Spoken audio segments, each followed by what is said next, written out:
In December of 1944, Adolf Hitler placed his faith not in the strength of his armoured divisions or the precision of his artillery, but in something far more elemental and unpredictable. He bet everything on the weather. His entire strategy hinged on a simple atmospheric phenomenon that would render his enemy's greatest advantage completely useless. As long as thick blankets of fog shrouded the Belgian forests, as long as heavy clouds pressed down upon the earth, the Allied air forces would remain powerless. Their pilots would sit idle in their cockpits. Their massive fleets of aircraft would be chained to muddy airstrips. The soldiers fighting on the ground would be left to fend for themselves, abandoned by the very weapon that had dominated the European skies for months. But Hitler understood that this protection was temporary, fragile as morning mist. When the clouds finally parted and sunlight broke through, the balance would shift dramatically. The sky itself would transform from neutral observer to active participant, choosing victory for one side and annihilation for the other. What followed was a story of deliverance for the besieged defenders of Bastogne and catastrophic destruction during the Luftwaffe's desperate New Year's Day assault. The atmosphere became a battlefield where the forces of nature determined who would survive and who would perish in flames. Throughout the autumn of 1944, the winter skies above Western Europe had functioned as the Allies' most reliable partner in the war effort. Month after month, the heavens had been filled with a seemingly endless procession of heavy bombers, agile fighter aircraft, and ground attack planes that systematically devastated German military formations wherever they appeared. But as the calendar turned to December, something changed. Nature turned its back on the Allied cause. A massive weather system rolled across the Ardennes region, bringing with it an impenetrable barrier of fog, driving snow and freezing cloud cover that settled over the landscape like a suffocating blanket. On airfields throughout England, France, and Belgium, powerful engines continued to rumble as ground crews performed their maintenance routines, but the aircraft themselves remained firmly planted on the earth. The most formidable aerial armada ever assembled in human history sat uselessly grounded, unable to intervene as German forces surged forward beneath the protective shield of the storm. For the American soldiers who found themselves surrounded and slowly starving in the Belgian town of Bastogne, the oppressive quiet from above became almost unbearable. They would crane their necks skyward, squinting through the dense grey obscurity, their lips moving in silent appeals that weren't for ammunition or additional troops, but for something more fundamental. They prayed for clear skies. They understood with absolute clarity that only brilliant sunshine could shatter the meteorological curse that had descended upon them, summoning the aircraft that represented their sole hope of survival. Hitler had wagered the last reserves of German military power on these very clouds. His calculation was brutally simple. If the overcast conditions persisted, his panzer divisions could slice through the Allied lines in Belgium, drive all the way to the vital port of Antwerp, and sever the British and American armies from each other. But if clear weather returned, his entire gamble would disintegrate in a firestorm of aerial bombardment. The Battle of the Bulge was not merely a contest fought among snow-covered trees or within frozen Belgian villages. The true struggle occurred in the space above these locations, in the tension between silence and the roar of engines, between the protective darkness of clouds and the revealing glare of sunlight. It was a battle between a sky that had seemingly betrayed its former allies and a sky that would be reborn as executioner, arbiter of fate, and deliverer of salvation. This is the chronicle of aerial combat during Hitler's final major offensive operation.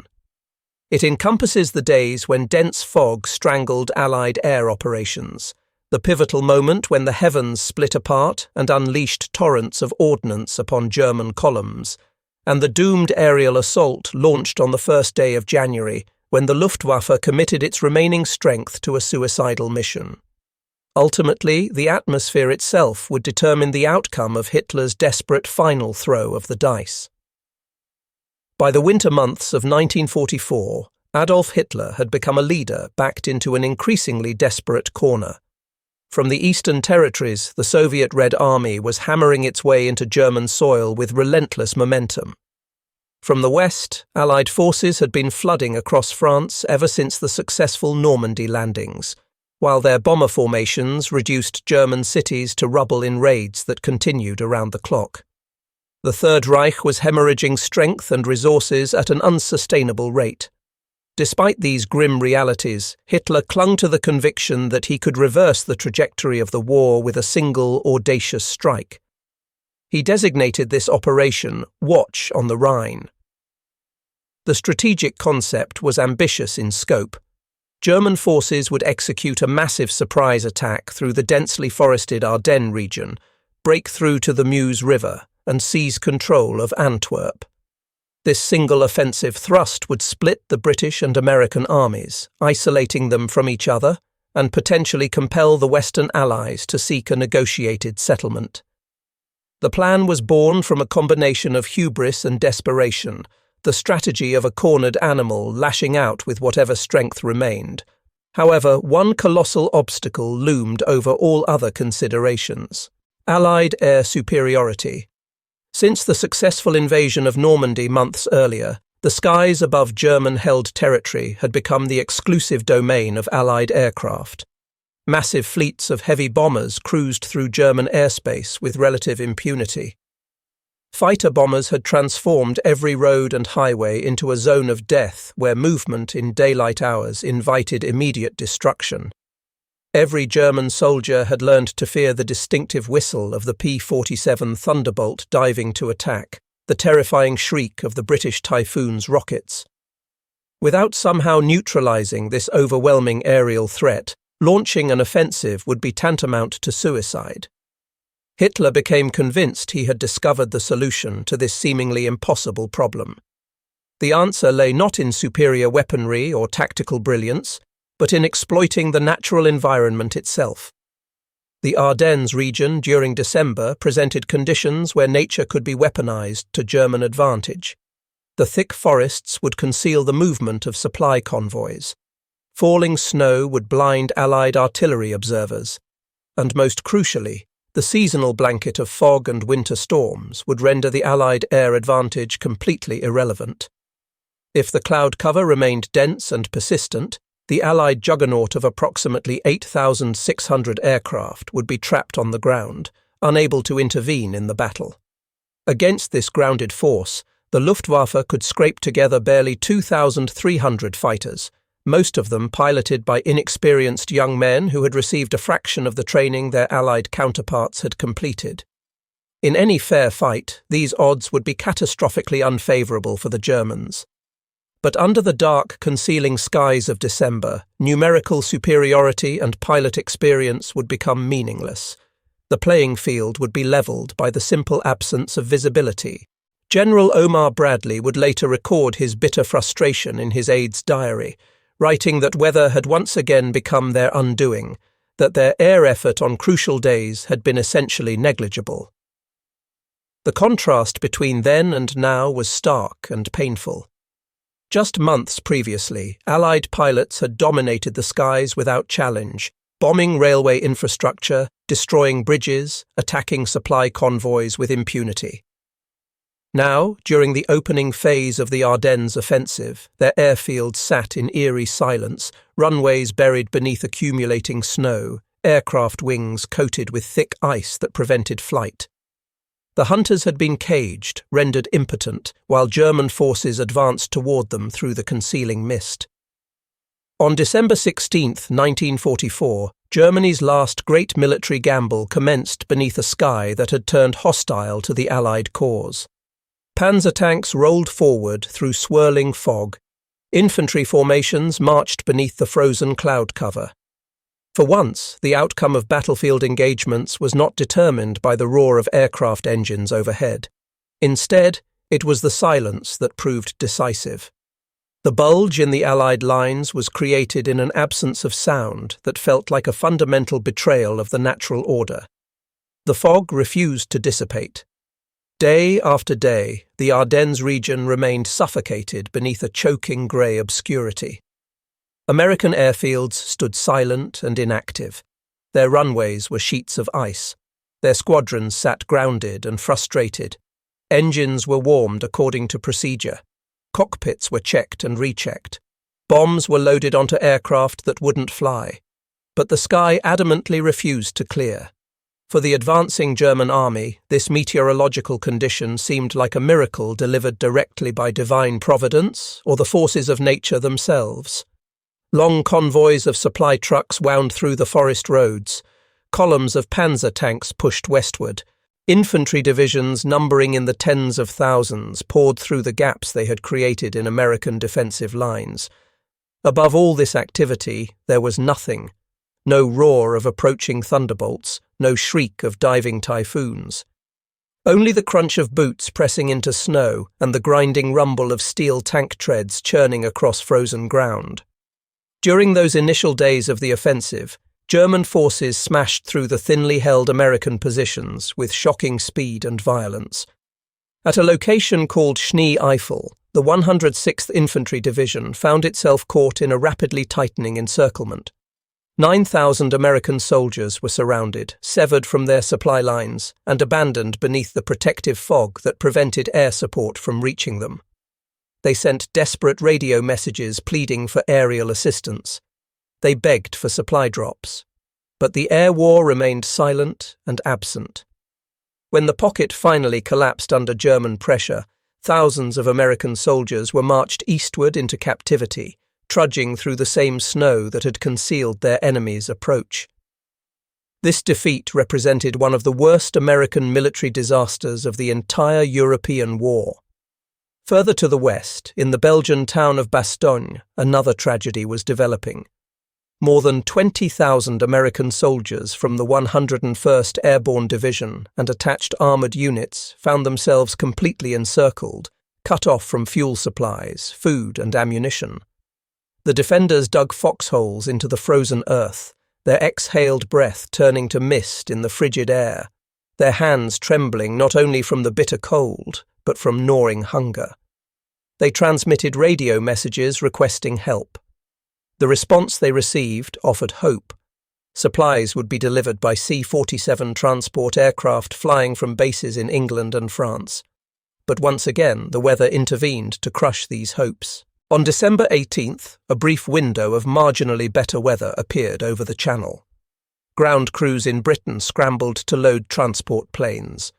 Cargo holds were crammed full of crates containing ammunition and medical supplies.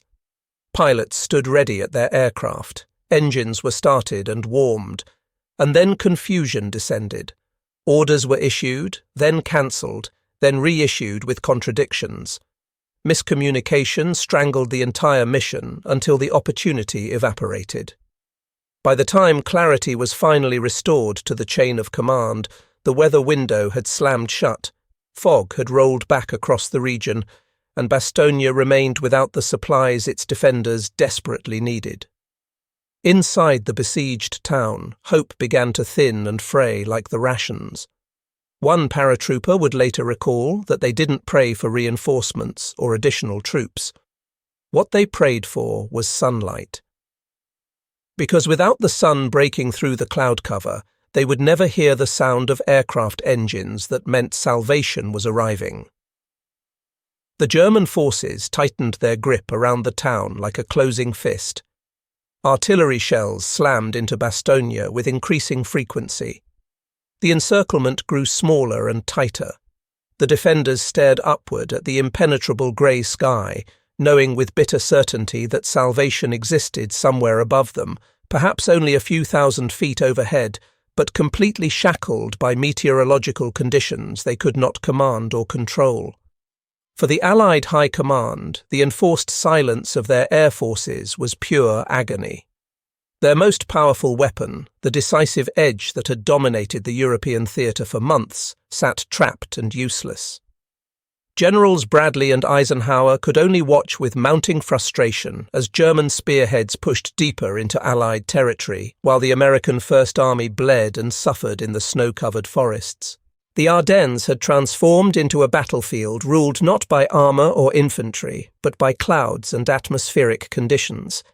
And as Christmas approached, the defenders of Bastogne confronted the most terrifying question imaginable. Would they starve to death beneath a sky that refused to fight on their behalf?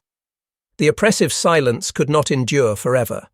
Somewhere above that endless grey ceiling, the sun continued to exist, waiting for its moment to return. On the morning of December 23rd, the miracle finally arrived. A sharp, biting wind swept across the Ardennes, pushing the fog away. The clouds that had lingered for days began to tear apart like wet paper, and for the first time in a full week, brilliant sunlight blazed across the Belgian landscape. Allied pilots blinked against the sudden glare as they climbed into their cockpits. Aircraft engines roared to life across airfields in England, France, and Belgium.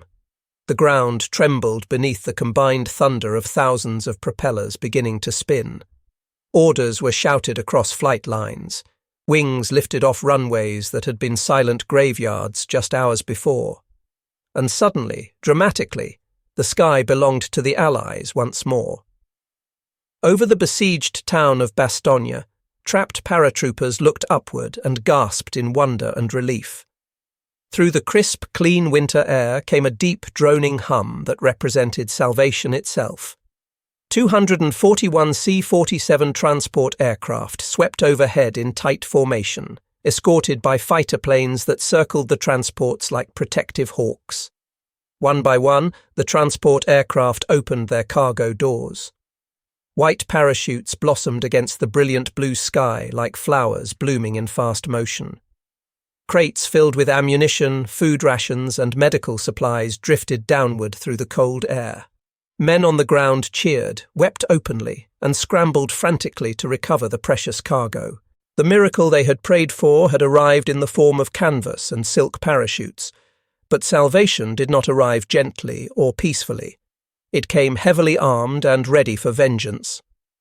As the transport planes departed and headed back to their bases, swarms of P-47 Thunderbolts, P-38 Lightnings, and British Typhoons dove into the valleys surrounding Bastogne, hunting for the columns of German vehicles that were crammed along icy roads. Convoys that had moved freely and safely during the fog now found themselves completely exposed beneath a pitiless sun. Supply trucks burst into brilliant flame. Fuel convoys detonated into towering pillars of black smoke that could be seen for miles. Tanks caught fire, their turrets blown skyward by internal explosions. German soldiers scattered in all directions like disturbed ants as rockets screamed down from above, ripping apart bridges and critical crossroads. A German officer would later admit in his memoirs that they could no longer move during daylight hours. The roads had been transformed into death traps where movement invited immediate destruction. All supply operations were forced into the concealing shadows of night. But nighttime movement meant supplies flowed more slowly, fuel became scarce, and a military machine designed for rapid blitzkrieg warfare found itself suddenly chained by fear of the sky. Meanwhile, the airlift operation over Bastogne continued relentlessly, day after day. By December 27th, nearly 1,000 C-47 transports had dropped more than 800 tons of supplies into the shrinking perimeter. Gliders landed carrying surgeons, medics, and desperately needed fuel. Wounded men were flown out on return trips, and this visible evidence of external support lifted morale almost as much as the arrival of food did. The defenders, who had been slowly starving only days before now, had bread in their mouths and bullets in their rifles. The town continued to hold against all German assaults, and every crate that landed from the sky whispered the same fundamental truth to the men below. The sky had changed sides in this war. The transformation was complete and absolute. What had been silence and betrayal during the foggy days was now thunder and vengeance. Fighter bombers struck not only at German columns and tanks moving on roads, but directly targeted the artillery positions that had been choking Bastogne with shell fire. On Christmas Day, 4 concealed Panther tanks opened fire on American Sherman tanks from hidden positions. Before the German tanks could reload for a second volley, Thunderbolts streaked overhead, firing rockets into the tree line that concealed the Panthers. The German tanks bolted from their positions, seeking better cover, only to be destroyed in the open ground by waiting Allied guns that had been positioned to exploit exactly this reaction. The rockets themselves had not destroyed the Panthers, but they had flushed them from concealment into a carefully prepared killing zone. This was warfare by partnership, a deadly dance between air and ground forces, hunter and prey, sky and earth working in perfect coordination. The contrast could not have been more dramatic or complete. Where fog had once crippled the Allied forces and rendered their air superiority meaningless, sunlight now suffocated the Germans and turned their every movement into potential suicide.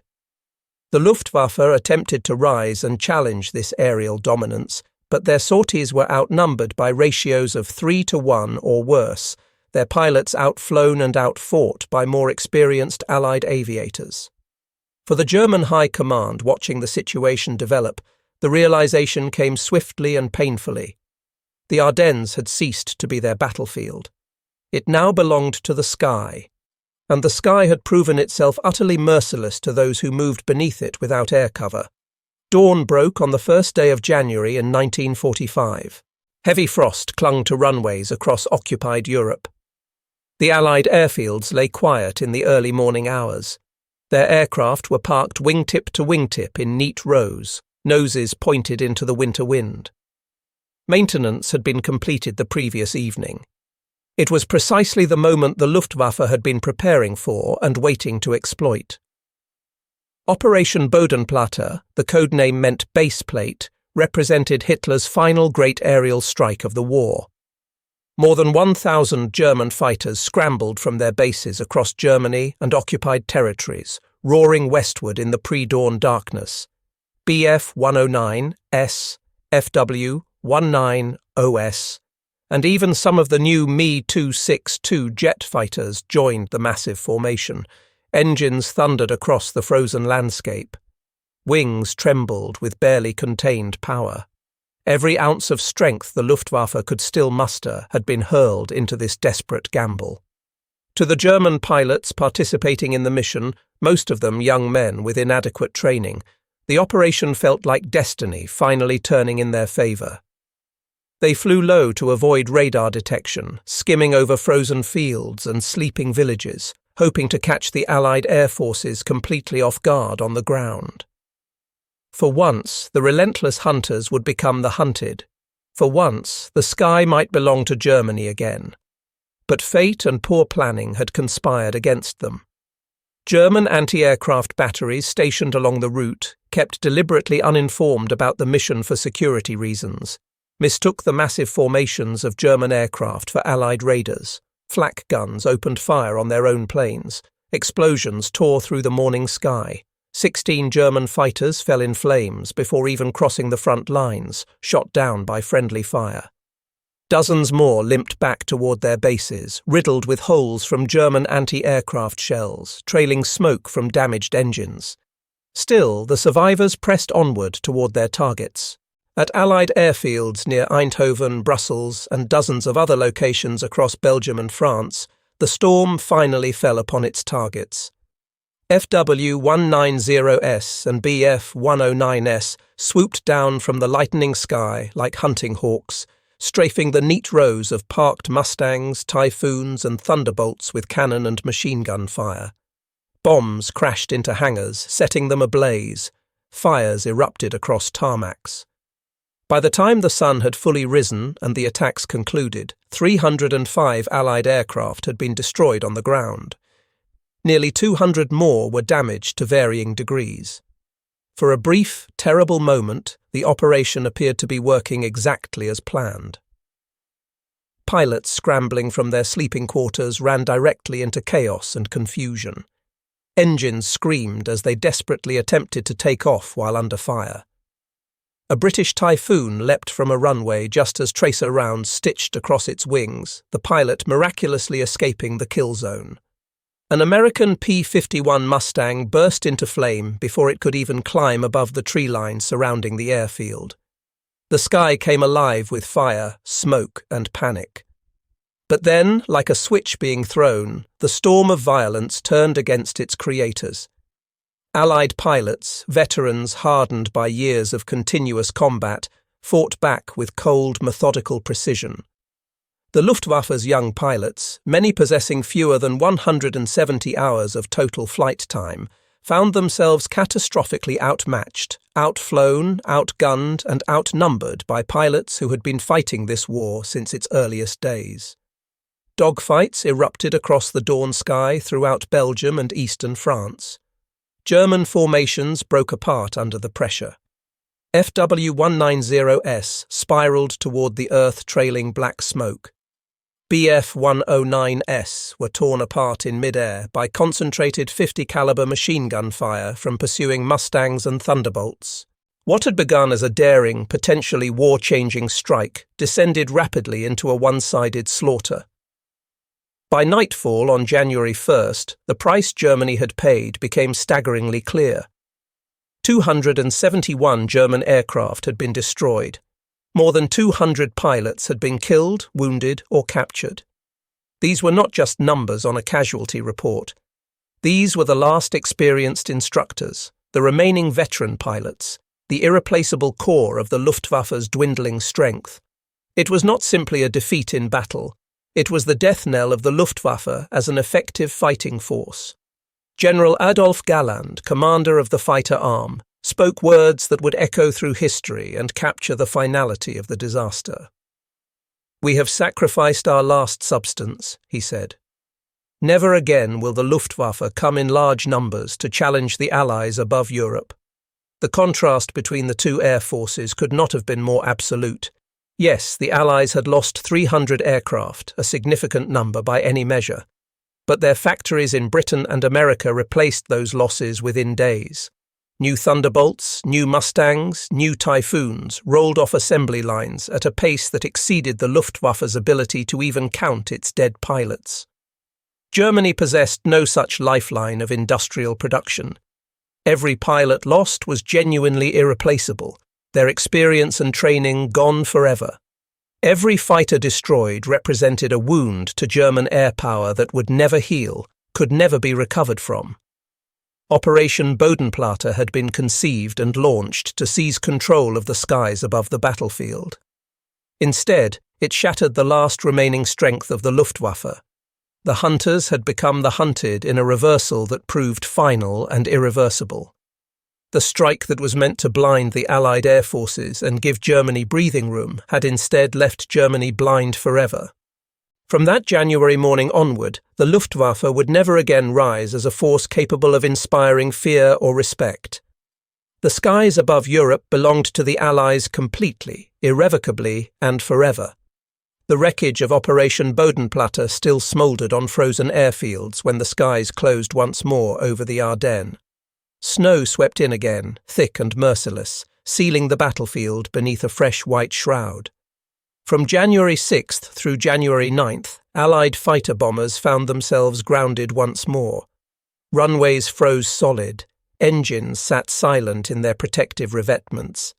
The heavens, which had so recently been ablaze with combat and destruction, returned to an oppressive silence.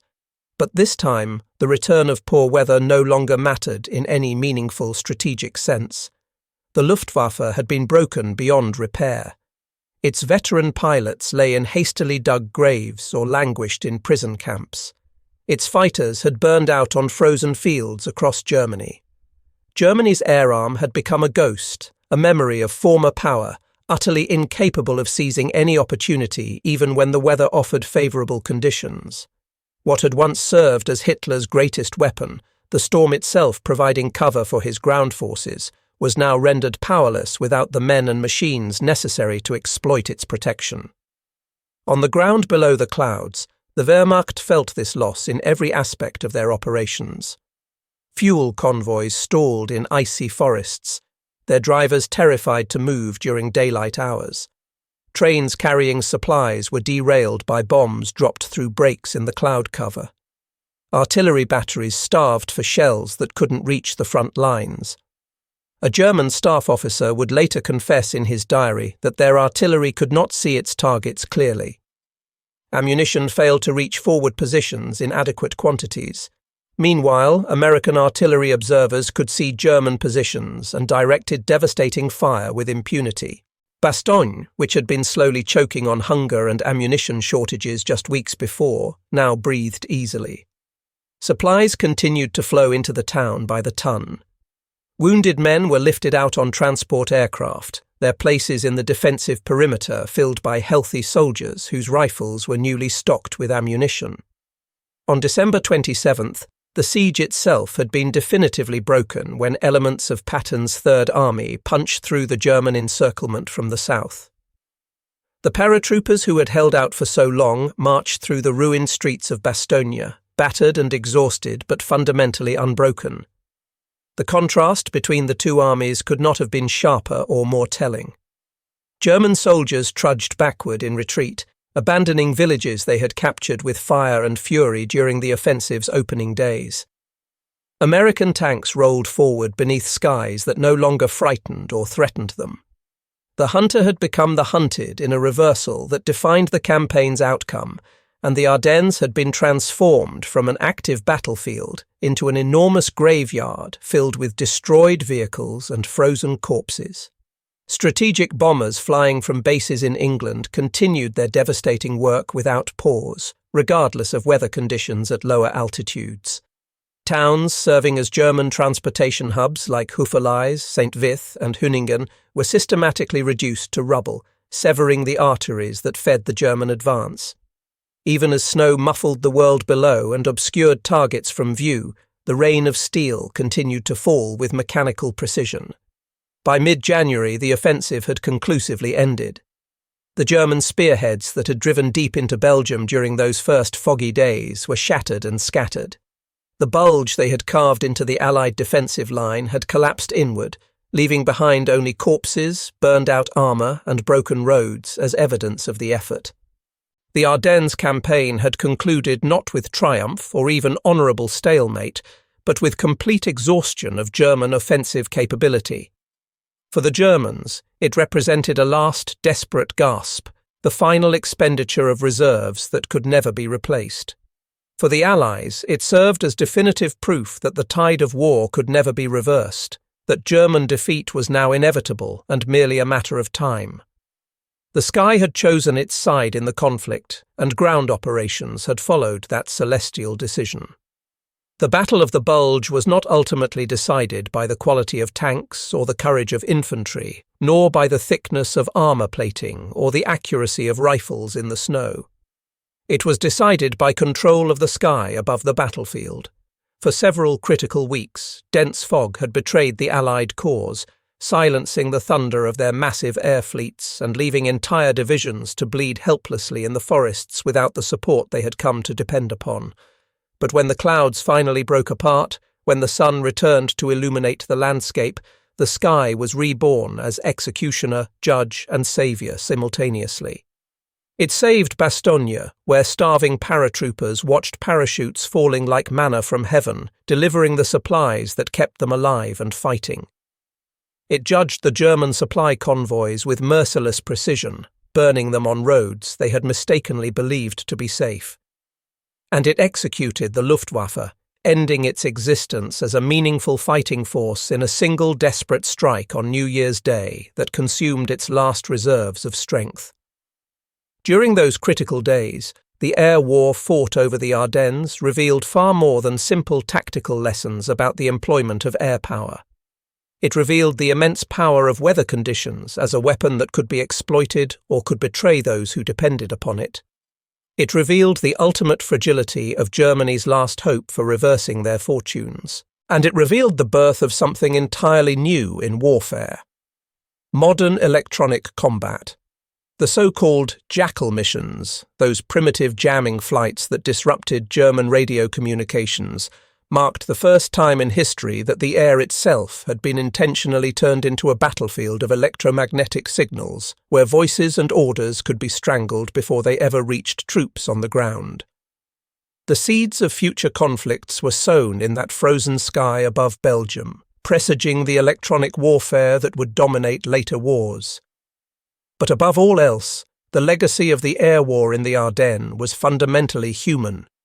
the pilots who flew through walls of flak and violent storms to drop supplies to surrounded troops below, the paratroopers who stopped praying for reinforcements and instead prayed simply for sunlight to break through the clouds, the German soldiers who learned to march only in darkness, knowing with absolute certainty that daylight meant death from above. Hitler's desperate gamble in the Ardennes concluded as all his strategic gambles ultimately did, in complete ruin and failure. The bulge in the Allied lines collapsed. The Third Reich collapsed along with it, its remaining strength consumed in a futile offensive that achieved nothing of lasting value. And the men who survived the campaign, on both sides of the conflict, never forgot what it felt like to look upward and see either silence that meant abandonment or salvation arriving on wings. In the winter of 1944, the sky above the Ardennes made its choice, and with that meteorological decision, the outcome of the war in Europe was fundamentally determined.